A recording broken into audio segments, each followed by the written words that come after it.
नमस्ते, प्रणाम, राधे कृष्णा, जय श्री सीताराम। दशहरा के सभी को हार्दिक शुभकामना। आप सब भी बहुत प्यारा हनुमान गीत लेके आई है। पूरा रही सुनने में बहुत आनंद आए। आशा करी थे आप सभी अच्छे हुए, स्वस्थ हुए, मस्त हुए, अपने अपने काम में व्यस्त हुई।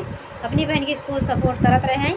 आज सब इस हवन के फूल वाचरी की सुनत जाइए और कमेंट में जरूर लिख के बताइए कि आप सबको कैसे लगा। प्लीज़ लाइक कमेंट करना आप लोग ना भूलना। फूल वाचरी के सुने और फुल सपोर्ट करिए आप लोग, ज़्यादा से ज़्यादा शेयर करें। हमारे नए भाई बहन यूट्यूब फैमिली नए जुड़ने वाले लाइक शेयर सब्सक्राइब कर लें। ज़्यादा से ज़्यादा आप लोग शेयर करें, फुल सपोर्ट करें। हमारे दादी दादा चाची चाचा सभी भाई बहन से विनम्र निवेदन, आप लोग जैसे अभी तक सपोर्ट करते आ रहे हैं आगे भी सपोर्ट करिए। विनम्र निवेदन, आप लोग प्लीज़ कमेंट में ज़रूर लिख के बताना कि आप सभी को कैसा लगा हमारा ये हवन गीत।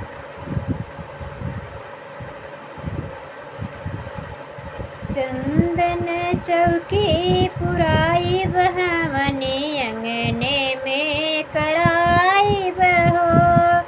चंदन चौकी पुराई बहवनी अंगने में कराई बहो।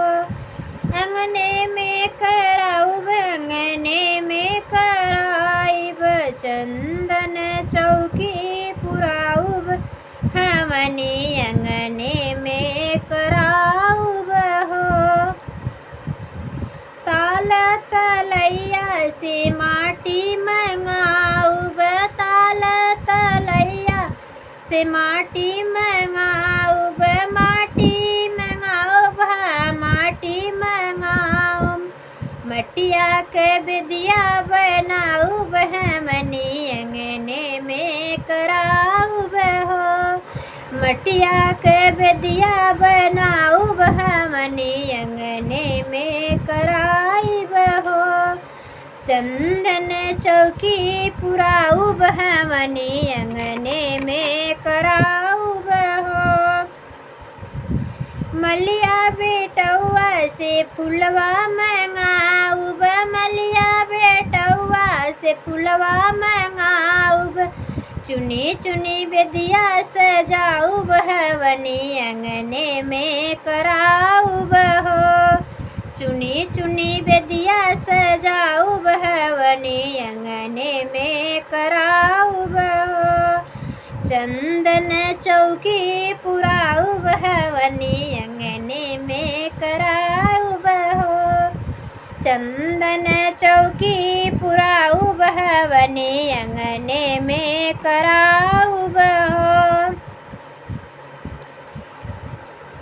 बेदिया बनाऊ बहवनी कराऊ ब। कहरा बेटौआ से घड़िला मंगाऊ ब। कहरा बेटौआ से घड़िला मंगाऊ ब। घड़िला में जल भरवाऊ बहवनी अंगने में कराऊ बहो। घड़िला में जल भरवाऊ बहवनी अंगने में कराई बहो।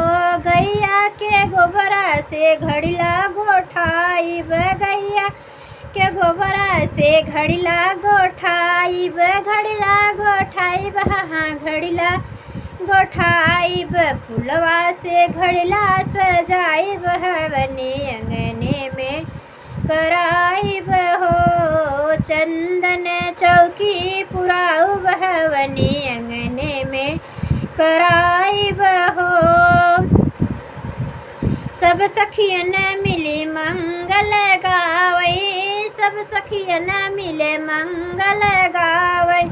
सब देव आवई अंगनमा हमनी अंगने में कराऊ बहो।